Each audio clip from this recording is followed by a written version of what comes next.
tell us if we're live. I think we're live. So It's live. let me play the music first. Okay, but we're live.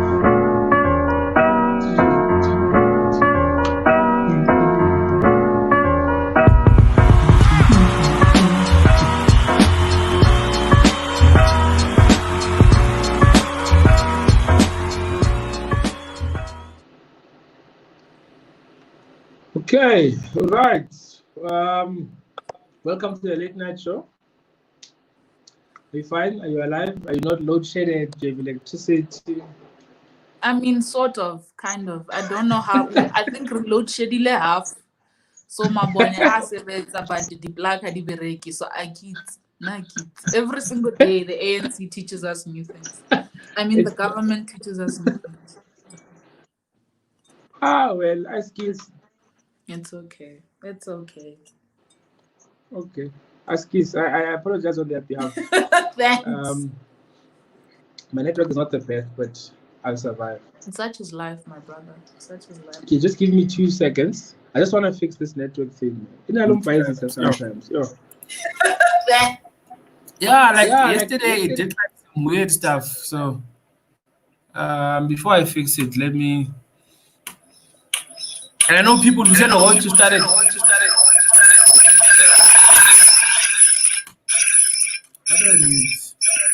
I know we said, "Oh, you started 10."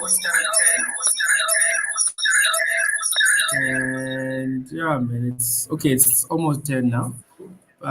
So yeah, man. Look, I see you always like this weird topic. I don't know why you like it so much. Are you a lawyer or something? Like why do you like this topic? I am a law graduate. I'm not a lawyer. I did my LLB at VET. Okay. I didn't practice. I'm Black. I'm a woman and I'm Christian. And I think the starting point was when I saw like a lot of promotion of it at church and in church spaces without any kind of critical questioning of why we want this particular marital property regime over the other, you know. So we all grew up knowing that what in community of property, mara hora why, how, because what, you know, no one explained. And when I started asking questions about how we got to that property regime as a church and as a people, you know, I couldn't get answers. So I was like, man, guys, there's a bit of a problem here. And I think it might have to do with people not being aware of the 3 different regimes and attaching spiritual significance to things that might not necessarily need it. So that's, I think, how my interest in a lot of it started for the most part.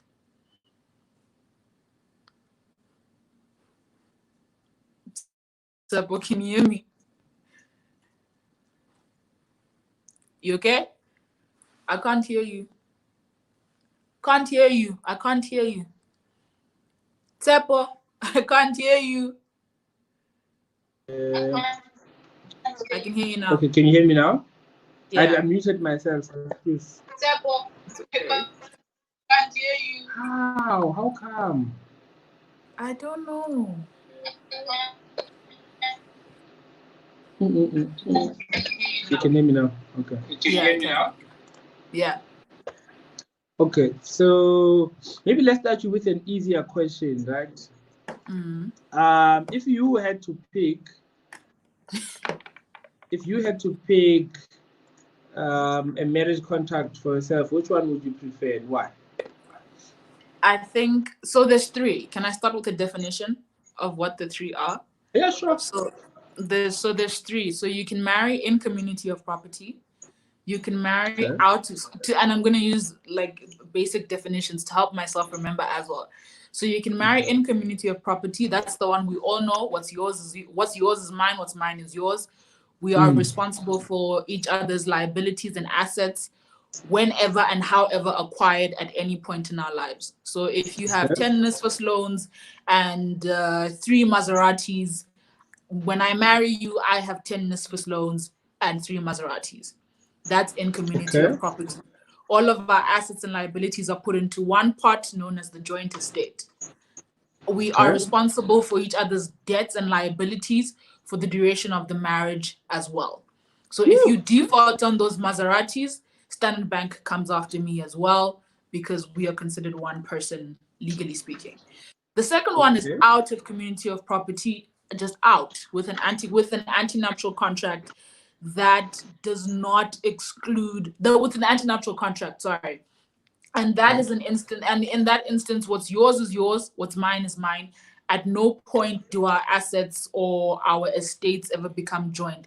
You remain liable, and you remain liable for all your debts, and you remain the sole beneficiary of all your assets, legally speaking.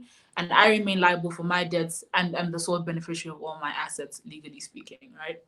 And then you have out of community of property, but with accrual. What's yours, your liabilities before the marriage are yours. Your assets before the marriage are yours. Any assets acquired during the marriage are ours. And if the marriage is dissolved by death or divorce, there's an accrual formula that is used to split them down the middle. And that formula usually compensates is a strong word, but adjusts in favor of the one whose estate accrued the least during the marriage. So if I was to choose one, so if I was to choose, and all of this is regulated in terms of the matrimonial, is incurred in terms of the Matrimonial Property Act, right? And it's a very simple act. It's written in relatively simple English. Anybody can understand it. The Matrimonial Property Act of 1984. So it explains all of these varied, what do you call it, marital property regimes. So those are the three. And if I was to choose one, I would choose accrual, because I feel like it gives you the best of both worlds. It includes a greater measure of protection for my partner against any liabilities that I might have had before. So any black tax loans that I had to take out to extend my mother's house or to send my siblings to school, those are not going to affect my partner, legally speaking, right? So if the poor man has some kind of business and it works month to month, and somehow I can no longer afford my loans, Standard Bank is not going to seize his assets or his, mechanic shop or his hair salon, whatever it is. So it provides a better measure of protection, but it allows us to be able to build wealth together during the marriage a little easier, I would think. So I would choose an accrual. I would choose accrual. Okay, look, sounds interesting. I usually discuss with people like in the streets or at the office about these things, right? And like I would get very interesting views. Somebody says, look, we're black, man. We're born with nothing. What is it that you want to cut off in the beginning? Because we don't have much anyway. So why complicate your life? What's the difference between accrual and in community of property if you both come in with nothing anyway? So let's not complicate. That's what they are saying, right? Go officing. I'm writing on them. Others might feel like you are preparing for divorce. That people think I hear that one a lot, hey, and I don't like it. I hear that one so much, and I don't like it. I don't like it, especially that one. I don't like it. Only matter when you divorce. If you don't divorce, none of these things matter. That's what they say, right? And they're like, that is absolutely untrue. Oh, so maybe debunk some of these things for us. So the most important thing for me by far, right, is that when it comes to marital property regimes, it's not necessarily the choice that you make that is the most important thing for me.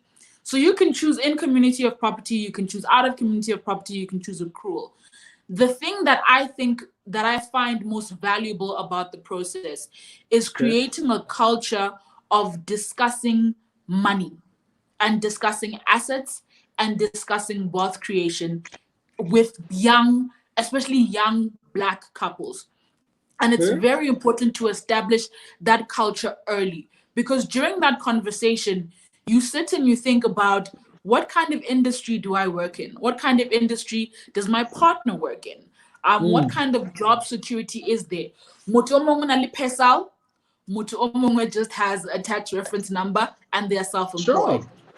to really have those conversations openly and honestly is a very important discipline. And I think that's the thing that I value the most about the exercise. So I don't have a preference for anybody to choose in or out, but I want to create the practice of having those types of conversations before we get married, because I feel like they force a level of introspection in people who are getting married to really actually think about their money habits, their wealth creation expectations, and what they understand about their partner's money habits, right? So if you're talking to somebody and they say within the next 2 years, with dozens of loans that haven't been paid off, they want to move into Eye of Africa estate.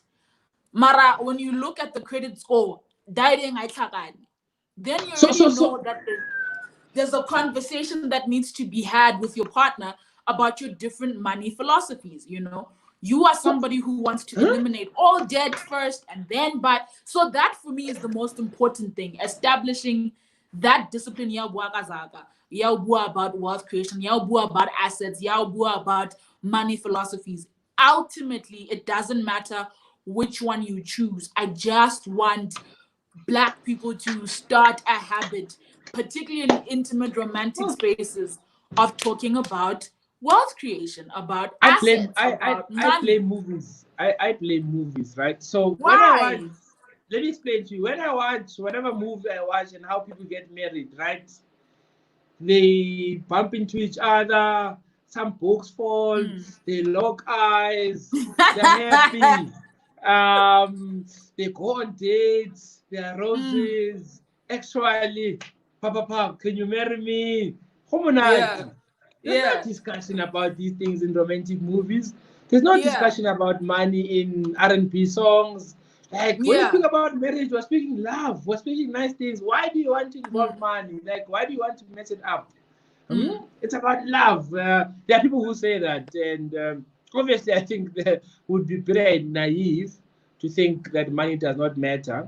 But I'm saying there is this idea that, but we've never seen this thing before. We've never seen our parents talk about money. We've never seen movies talk about money. All we see is like nice Instagram posts, right? And I'm saying, look, I get what you're saying about the importance of discussing these things. But I think that's why it's even more important, because a lot of us are first generation at many things. First generation graduates, first generation homeowners, first generation whatevers. So the money issues and challenges that our parents had aren't there. So when we simply take on their advice and their wisdom, you're trying to transplant a money philosophy or an asset philosophy or a wealth generation philosophy or a marriage philosophy that simply does not obtain or apply as neatly as you might think to your life, which is why it's so important for us to create new habits and new conversations. Okay. So usually on our show, we usually have a nice insert called the awkward question. It's just to get our guests easy, relaxed, and things like that, right? Yeah, man. You don't have to answer it. Why am I complaints that our last ones? No, it's quite easy. You don't have to answer. Our previous guests said, look, the question was okay. They answered it. So out of the past 5 guests we've had, everybody has answered it, right? So your awkward question for tonight is, what's the craziest thing you've ever done to attract a crush?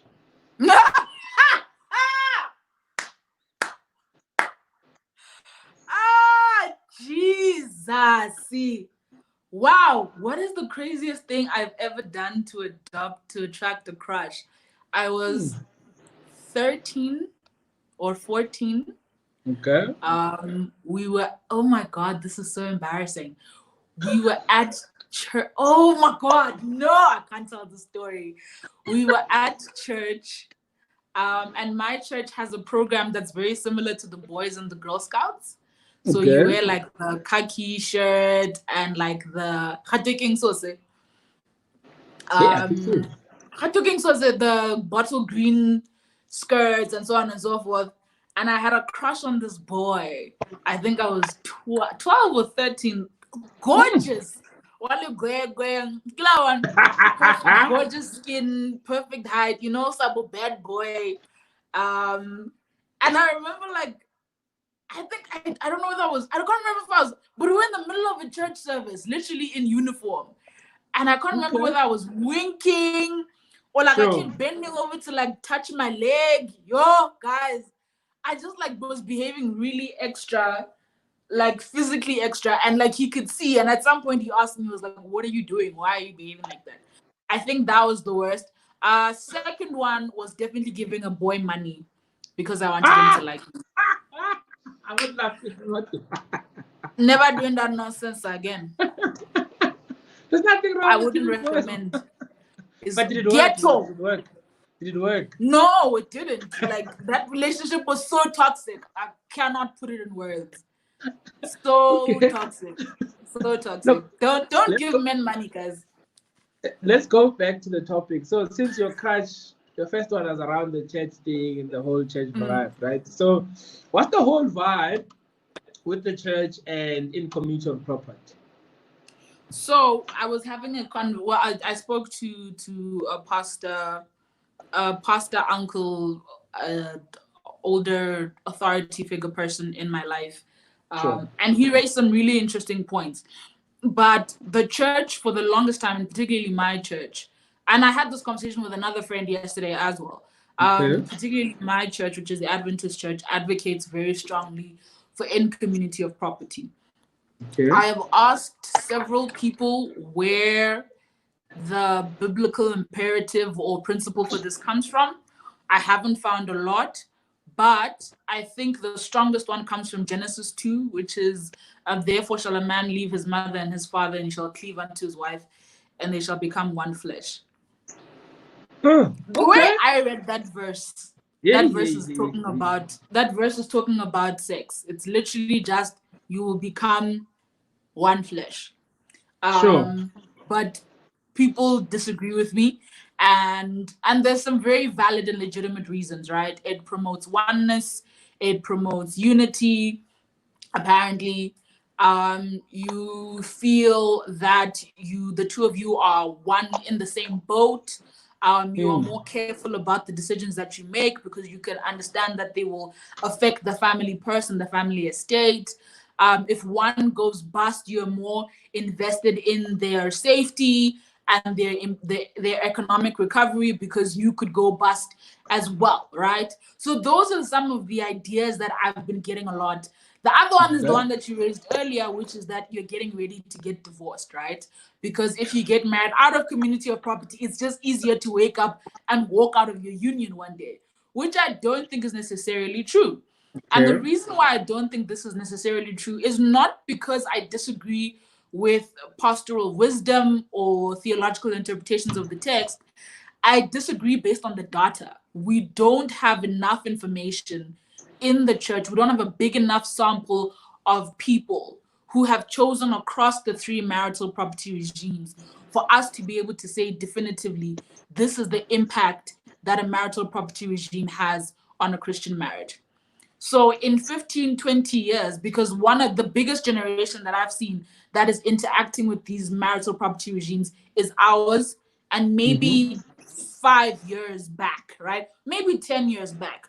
So in about 15 to 20 years, when you have a big enough group of people who have gotten married and gotten divorced or gotten widowed, or the marriage is dissolved in any kind of way, or who have gotten into blended families, you will have a big enough sample of people to be able to sit down and assess the information and to say, okay, when people get married in community of property, does it actually promote divorce? When people get married out of community of property, does it promote divorce?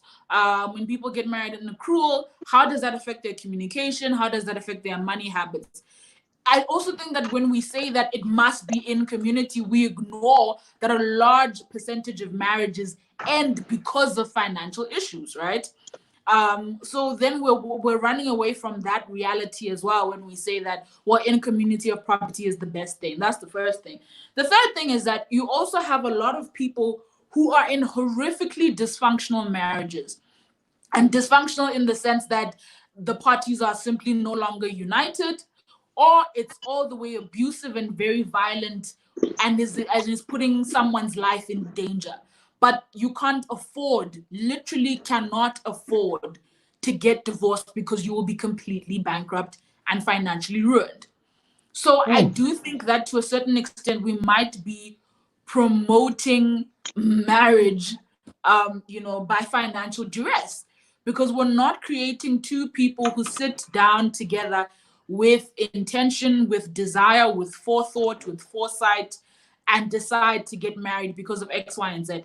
Even if a couple sits down and says, we are God-fearing, God-believing, we believe that in community of property is God's highest expression for marriage, that's fine, as long as they sat down and discussed it and had a conversation about it, But I don't want us to demonize people who are equally devoted, who are as intentional about their union, who have sat down and said, my business interests are very unstable. You own another business, and if I make a single mistake, default on a single loan, our entire family goes under. Yeah, our kids have to get out of Crawford. We need to move out of Parktown. The cars are gone. The life is gone. We are no longer able to educate our children in the space that we wanted to. So I think we have a tendency of demonizing, to a certain extent, people who choose other marital property regimes. Okay, since we're on the topic of demonizing, right? So let's speak about stigmas and guarantees. I hope my spelling is correct, right? So it looks right. Yeah. So my reading of my friends on social media, I'm not a social scientist, I don't have the proper data. My reading was that at a certain stage before now, the stigma was on those who marry out of community of property, right? Yeah. The norm was everybody in community, anybody else, you're weird, right? Now it's as if the stigma is now shifted, right? If I look at my peers, my generation, and how people tweet in Facebook, it looks as if those who married in community of property, they are dunderheads who can't think, who don't know what they're doing. Yeah. Right? So what are your thoughts about the stigma? And I'll come back to guarantees and what I mean about guarantees quickly. Well, so I think it's very unfair, right? I think the stigma in any way is extremely unfair. But I think that it's an overcorrection. So people have seen their grandparents married like this. People have seen their parents married like this. We have seen our age mates and our peers getting divorced in COP. You marry a beautiful man, 6 foot tall, the man of your dreams, and life goes sideways, in ways that you can't predict, and he turns into an absolute monster. You have been financially savvy your entire life. You bought your first apartment at 22. His ego gets bigger than the marriage, or her desires and her lifestyle, aspirations get bigger than the marriage. You guys have to divorce, and this person takes assets that they do not deserve, that they did not build with you, right? And really, this is an instances where the marriage is just completely broken down. There's cheating, there's abuse, and so on and so forth. So the reasons for divorcing are valid, right? And you have to now give up all of these things that you worked really, really hard for at great sacrifice, at great pain, when you didn't have to. So I think the stigma is a bit more attached to that, right? But I do think it's a bit unfair. Like I said before, I don't think the most important thing is the regime that you choose. I think the most important thing is creating a culture of financial literacy, wealth literacy, and an awareness of how the decisions we make, because marriage is a contract fundamentally, right? It's enforceable against your creditors, it's enforceable against a lot of people, right? Yeah, so it's legally binding and has massive legal consequences, right? It even has legal consequences after you die. If you are married in out of community of property with accrual and you die without a will, the first thing the executor of your estate needs to do is devolve the estate according to the accrual formula. And then people start inheriting, you know. So it has massive, massive consequences. So I think we're trying to overcorrect. It doesn't matter which one you choose, as long as there was a conversation about it, there was some kind of thought that went into it. You sat down and you discussed why you need to do certain things. There's nothing, and people think of it as like a watertight thing, right?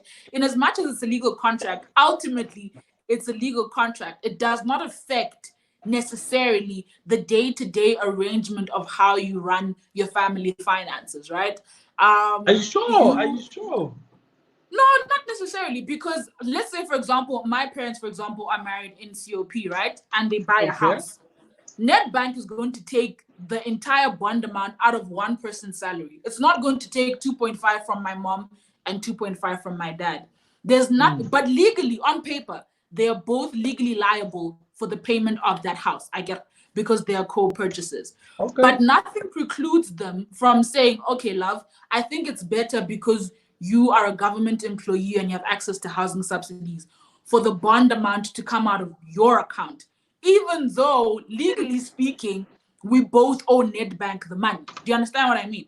So there's nothing that precludes you. It's tricky. It is, but there's nothing that precludes you from entering into informal arrangements during your marriage to ensure that, right? Sure. Yeah, you know, so there could be two vehicles, both of them come out of one person's salary, even though you're both jointly liable. You could be married out of community of property, but co-purchase a house together. You could be married out of community of property and sign a surety for the house that your wife buys. You can, you know, there's ways to create informal finance, and people do this every day and all the time. One person pays for Wi-Fi, the other one pays for the petrol. The other one buys groceries, the other one pays school fees, you know. And where someone's budget is a little tight this month, the other one comes through and assists. So so when we say that this thing is a legal process and so on and so forth, and it has an impact on your daily marriage, that is absolutely true. But by and large, those effects are felt when there's a big thing that has happened, like someone goes insolvent, like you get divorced and the asset needs to be, and the assets or the estate now needs to be split up, like you acquire a large asset, like you go into a serious debt and now creditors need to figure out who to institute proceedings against.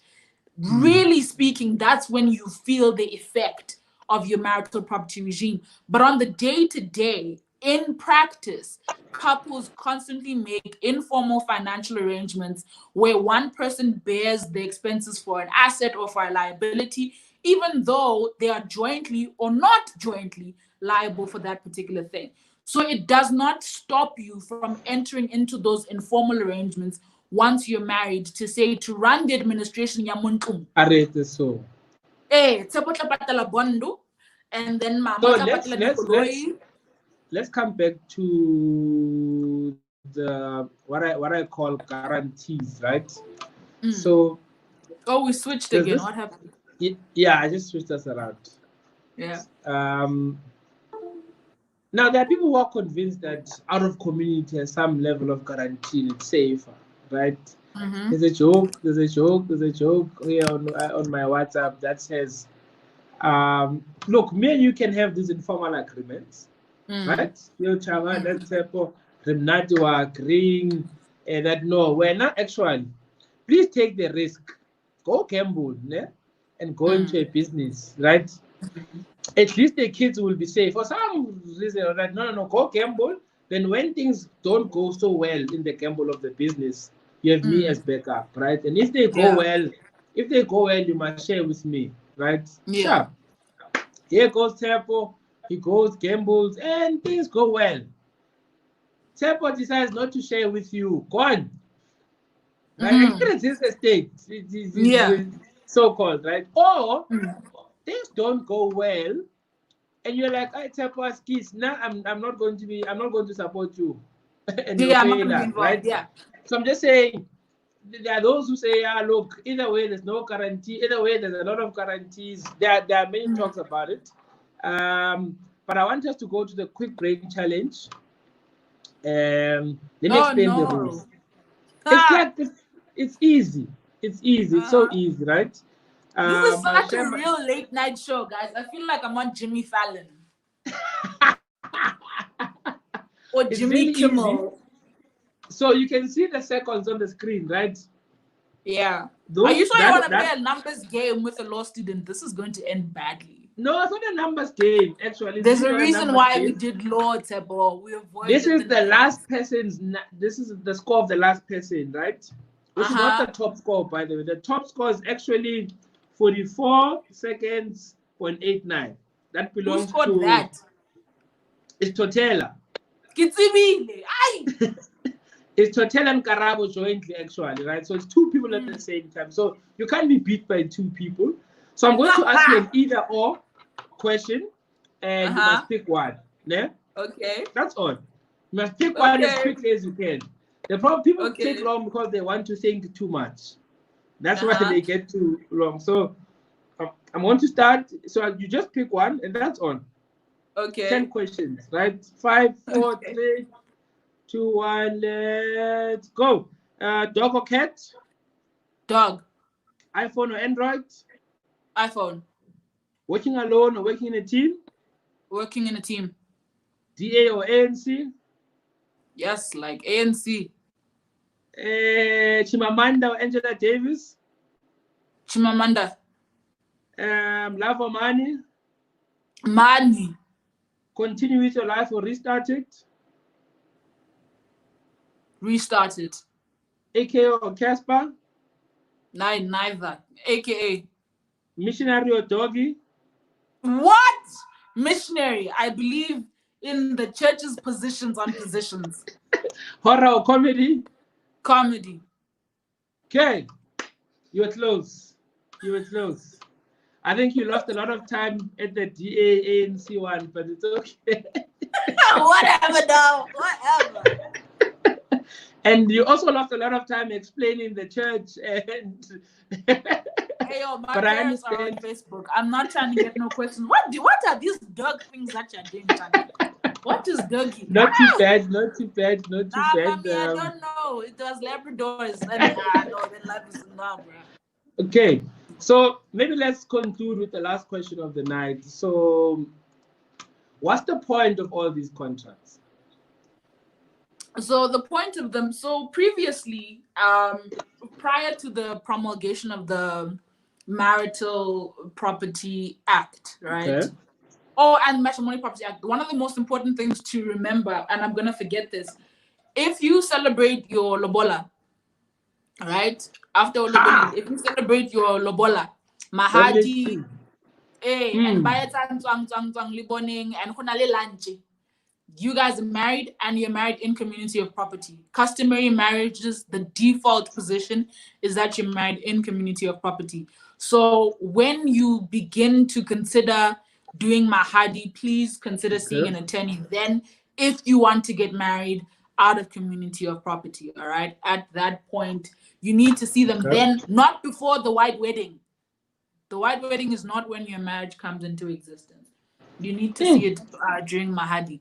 But so before 1984, South Africa used to have what is known as marital power. Okay. And marital power was simply that you could decide, contractually speaking, what contracts your wife was entitled to enter into. And your wife could not conclude any contracts for anything, truwards, cell phone contract, buy an apartment, own property, without your permission. So the husband had marital power over the wife.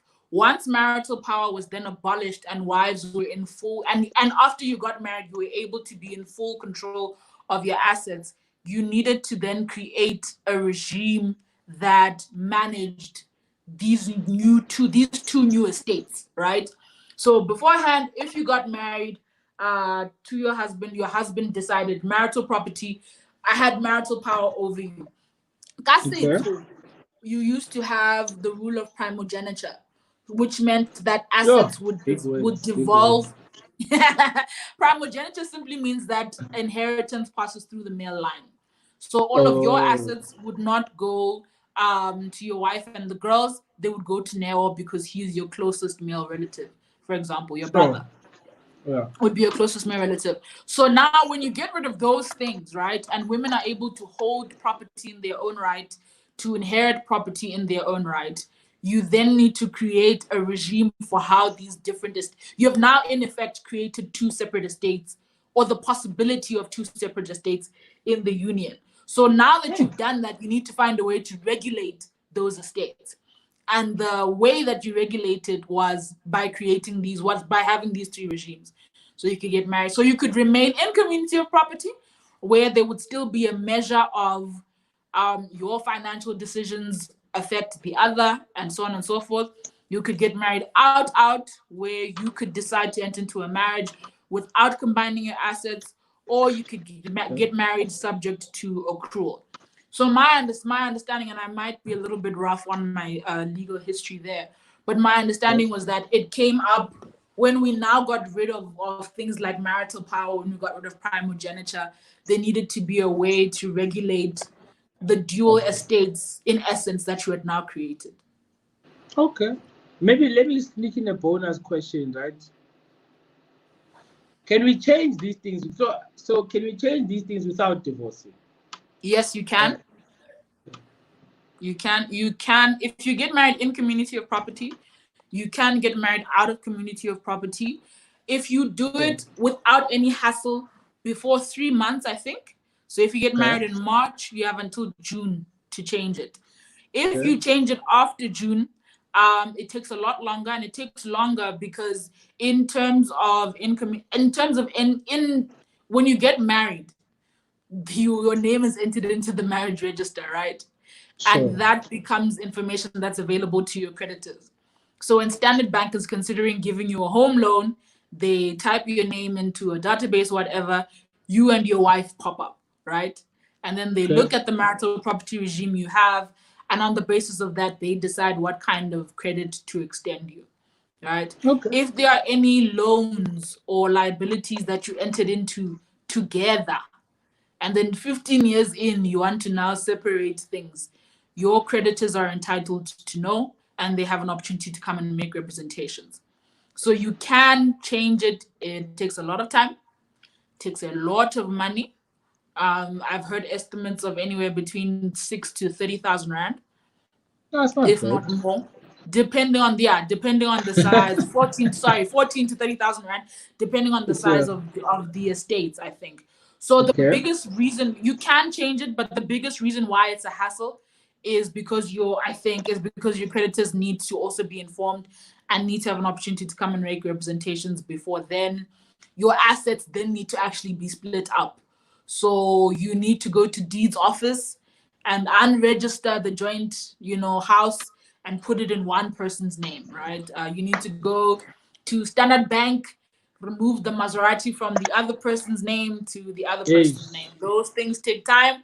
They take money. They impact your credit rating. They impact your relationship with your creditors. So those people are entitled to be aware. But you can do it. You can do it without divorcing. But it's not bad. Look, it's not bad. It's not bad. Look, guys, it's possible. If you want to change, you can change. And I don't think many people knew that it's possible. No, it is. And yeah, man, I'm struggling with your new name. Zonaka. I'm like white people in the DA now. Like the new voice in my mind. But yeah, man, Zonaka, thank you so much. For the first time in our show, I have like a sponsor, so I must do a shout out to my sponsor. And yeah, man, like seriously, I got a sponsor. So here's our sponsors for tonight. And you can call Katli if you are interested in like family law, if you want to change, if you want to apply, if you want to do all these things. So yeah, man, shout out to our sponsors for tonight. And yeah, but obviously you see it on the video. Yeah, so ma'am, thank you so much. It was quite informative. I think our guests loved it. I see Facebook is beaming with comments. Obviously I'll usually deal with the comments afterwards. Thank you for your time, and yeah, man, have a good one. Thank you so much, and wishing you all the best with all the things you are busy with, your side hustles. I see you are pushing quite hard. Thank you. Yeah. Thank you so much. Yeah. Everybody, good night. Good night. Bye bye. Peace out. Sintanda nonke makhaya.